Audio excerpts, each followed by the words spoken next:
Hey, everybody. Thoughts of the day, sort of tangentially related to yesterday, where I was talking about emotional intelligence. Let's go the complete opposite route. There was a great article today well, I say it was today. I saw it today. I'm not sure if it came out today or not, in Fast Company. And the title of it is Why Bullies and Jerks Are Often Rewarded at Work. It actually came out, just scrolled up and found, came out on the 23rd, but I didn't see it till today, so it was news to me. So, but not really news to me, because I bet if this was a two-way video and I could see all of your hands out there, if I said, raise your hand if you've ever had a toxic boss or you worked in a toxic workplace. Well, I suspect that everybody would go up, for me, situation where I was hired to do a job. My boss was told that she was going to be allowed to fill the role exactly the way she wanted. There was no requirement for me to interview with her boss. And the day I met her boss, my first day on the job, by the way, day I met her boss, he asked about me and I told him all about it. And he said, okay, seems like maybe you should be such and such. And he mentioned a type of job that wasn't exactly what I was hired to do.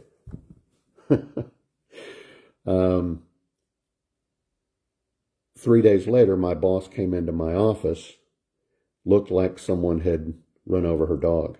I mean, her face was gray. And she said that she was being made to demote me.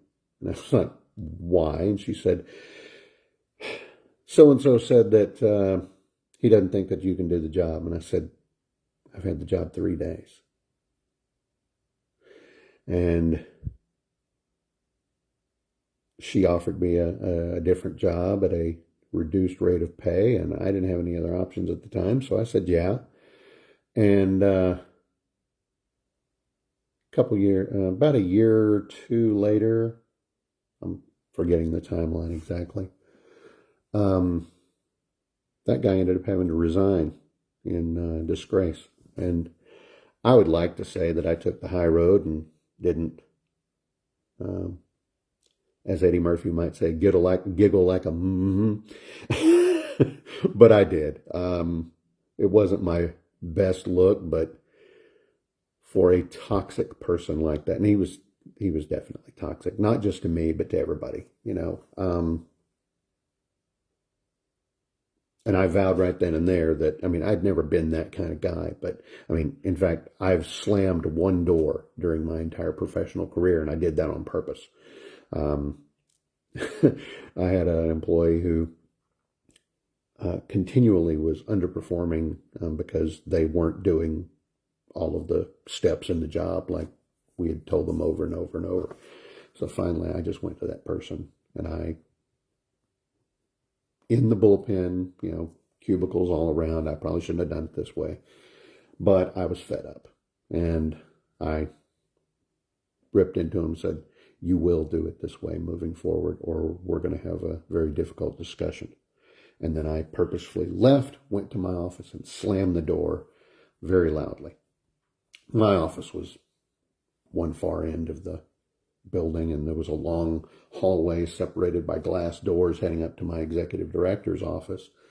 And he came down and he said, Patrick, what was that noise? It sounded like something exploded in here. I was like, oh, okay. Well, sorry about that. Sorry about that, boss. I went through the story with him and said, and I purposefully slammed my door. And he was like, that's not like you at all. I said, I know. And amazingly enough, I never had another lick of trouble out of that employee. Now, some people might have said that might have taught me the bad lesson to be that way. I saw it just the other way. I shouldn't have gone that far. Even though it was successful, they ended up being a great employee for me. I'm not a mean person. I'm not vindictive usually, although that boss that I giggled when they were asked to resign. unfortunately, for some toxic bosses, and this is directly from the Fast Company article, toxic behavior in the workplace is quite often rewarded because management will turn a blind eye to the process by the way the results are actually obtained. Now, I've also been in situations where I've seen situations where the bosses didn't know that the person was toxic. They put on a good front. They made it seem like they through some Herculean actions of their own, were the only credible person in the organization. Well, that's just not true either. I mean, when I took my job that I've got now, I had some qualms. I mean, didn't know anything about the staff. I knew that my predecessor had not been successful, but I didn't know why. But I didn't go in with any preconceived notions. And thankfully, I found out very quickly that I've got a great staff. They work hard. They make me look good. So I do everything I can to show them my gratitude. And that means telling anybody and everybody how great they are. One person on my staff actually got a job offer, significant raise. They turned it down, and I was like, I love you guys, but, somebody offers me that much more money, you're going to see a Patrick-shaped hole in the wall. And to their credit, they've been incredibly loyal, and they work hard. And I don't have to make them the promise, but I think they know that I will never be the kind of toxic boss or even a toxic coworker that some of them have had to deal with in the past. So, like Ted Lasso would have said, I'm tired of that, Anyway, so y'all have a good day. Stay positive. Keep moving forward. I am convinced that it's going to have good benefits for you in the long run. Yeah, you can be toxic, and you might have short-term success, but otherwise, you're either going to be thought of as being narcissistic, psychopathic, sociopathic, any number of those, and none of them work in the long run. So be the best person that you can be for yourself, for your staff, for your organization, and for the people you serve.